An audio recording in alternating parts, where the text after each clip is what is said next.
Let's do some weaving in of ends. There are several options. Here's one of my favorites. You need a latch tool, which is made for machine knitters, or even just a latch needle made for machine knitters. A rug hooking tool will do it. Here we are at an underarm seam. I'm going to work in and out with my latch needle. It'll automatically open the latch, and I'll work up to one of these tails, grab it, pull it through.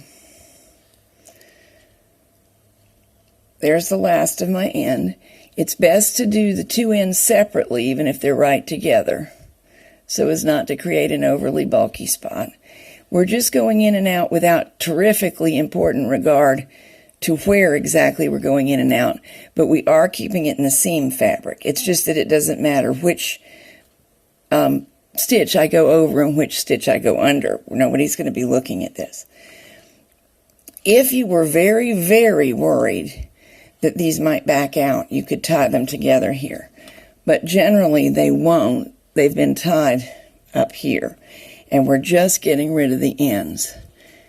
So I can now snip them off, tug a little bit lengthwise, make sure all is well, and they disappear. Here's an end that's not near a seam. There will be a seam here because I'm at the shoulder. This, where I'm running my fingers down, this is the side of the arm, and then we're going to the underarm. So there will be a shoulder seam here, but I'm going to use it as an example of what do we do if there isn't someplace good to weave in. And you put your yarn tail into a yarn needle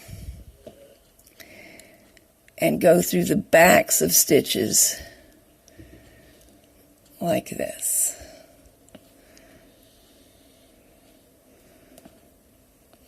And trim it off.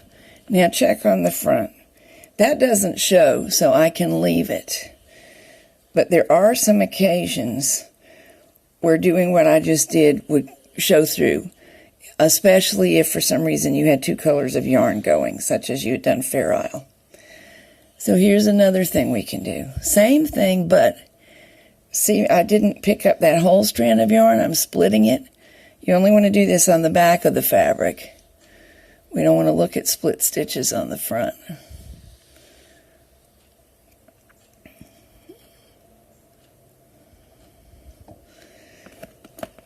Those strands of fiber should be enough to keep our strand of yarn tucked in, and they really wouldn't show on the front. So then we very gently snip off, and that should be anchored. Now these have been knotted, and you might wonder, so snip them off. Why can't you just do that? You can. The problem is that no matter how close you make the snip, this little knot and its ends tend to stand out.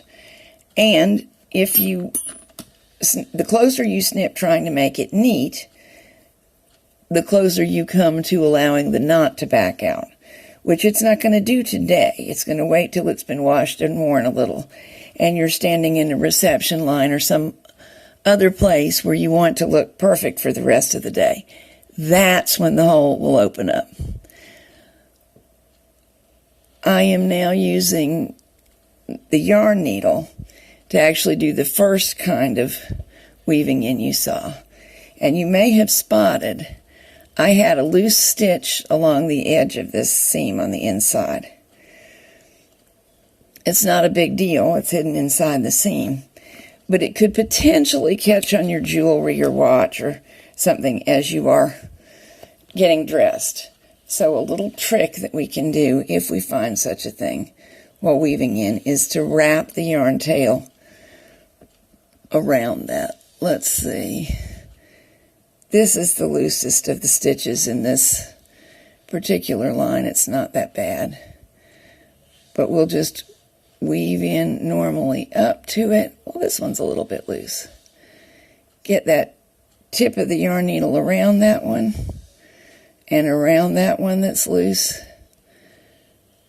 and around that one, and just in and out for a couple of stitches thereafter. Now we pull through, and it's going to be harder because of all that wrapping, but not undoable. So now we've got a twofer. We've tidied up the edge just a little bit more, and our yarn tail is woven in.